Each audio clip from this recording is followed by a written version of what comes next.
My name is Ndungu. I grew up in Nairobi. I went to college in Nairobi. I did design, and I also got into running a business and currently also a consultant. I think because I have a creative mind, my background is in fine arts, I just get amazed by life, colors, people, how they think, creative way of thinking, how they innovate, and how they come up with ideas that really excites me.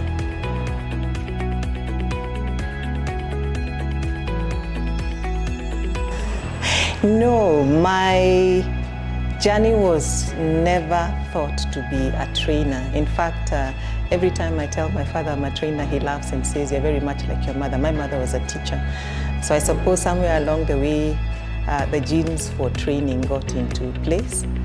But I was invited to be a trainer after I did a presentation in a training, and I was very surprised that they wanted me to be a trainer.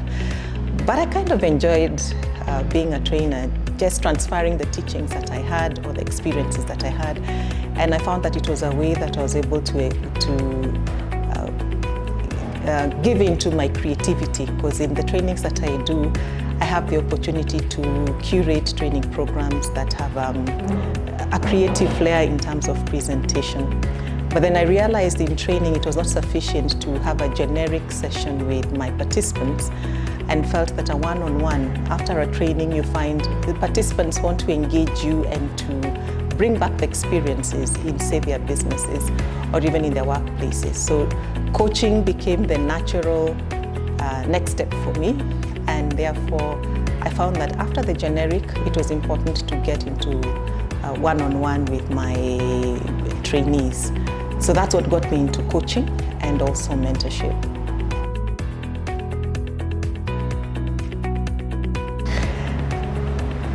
In the areas that I was in, one, it started with my work in business. When you're dealing with customers, when you're dealing with suppliers, I found that it was important to be stable. Business is not very easy when you're dealing with customers, when things go wrong. And I realized that in many occasions, I was a counselor for my customers, especially when things go wrong, because in their workplaces, their suppliers were very important. And I realized that just helping them stabilize, it was easy for us to come with solutions during crises. And that also went into training, where I realized to be effective in my training, I needed to be aware of the mood or the emotions that were running in the mood. And that also fell for the coaching and mentorship. How do you get into a person if you're not addressing their emotional status? So I found that that was one area that I needed to have to be effective, and where to understand where my participants, my customers, my suppliers, even my family, at what point are they at? It was important for me to understand what emotion they are at, so that I'm either able to regulate them, either to raise them to a point where they're able to make decisions, or to calm them down for them to come up with a decision to make. And that also includes myself.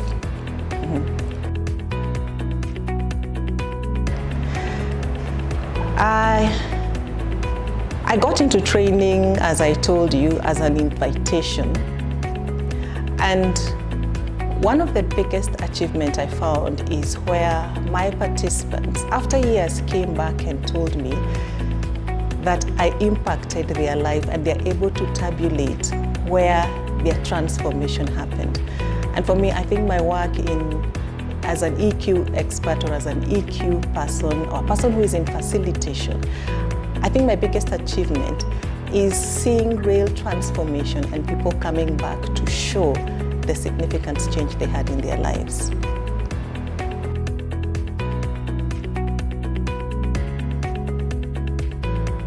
I think one of them was after a training program where they did not understand themselves in terms of not being able to self-regulate their emotions. They couldn't understand how they were not able to I'm talking in context of a business, running a team, where they did not understand why their team was not performing. And one, it's because they were not able to understand, they were not aware of themselves, and they did not take time to understand their team members. But after having engaged them and helping them being able to understand their emotions, they were able to see significant growth in their businesses, and they were able to see a team spirit they hadn't experienced before, and they were able to tabulate their growth in their businesses and retention in their staff.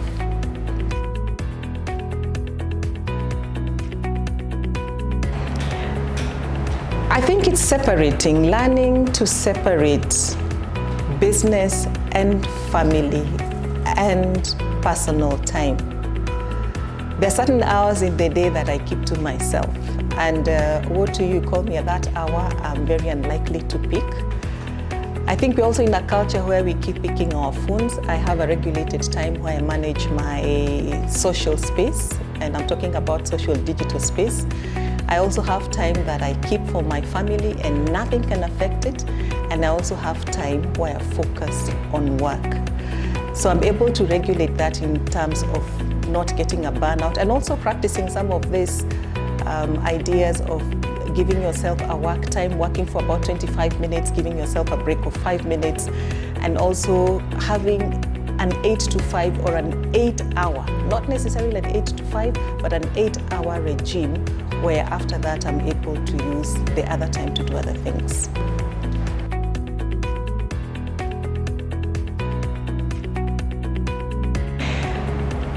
I think thinking that emotions are a weakness. I think there's this thing of about suck it up. And suck it up, I mean, you're not supposed to express your emotions. And sometimes people mislabel emotions, or people are not also able to read other people's emotions. As we say in PTS, emotions are data. And I think there is no understanding about emotion being a data. And a lot of experiences I've seen is that people react instead of responding, and not being able to give themselves 6 minutes to see what could be the underlying issue. And sometimes friendships, business deals are broken because you don't have a clear understanding. And I think that's a big barrier for not being able to be in touch with emotions, or not being able to read emotions, or being EQ intelligent.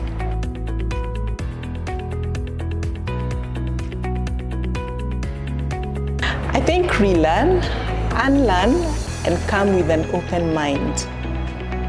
Be careful about how you label your emotions. Think about it first. Before you call it anger, think about it, because if you name it, sometimes your reaction may not be the desired thing that you want.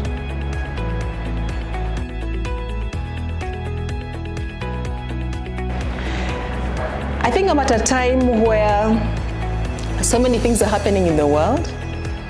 And as my pastor would say, is that there's a lot of noise in the world. I think it's about time we look for the melody in the noise. And the melody is, why are you here? What's your purpose and what works for you? So this year I'm excited to listen to my melody and listen to what's in store for me. And I'm quite excited in 2026.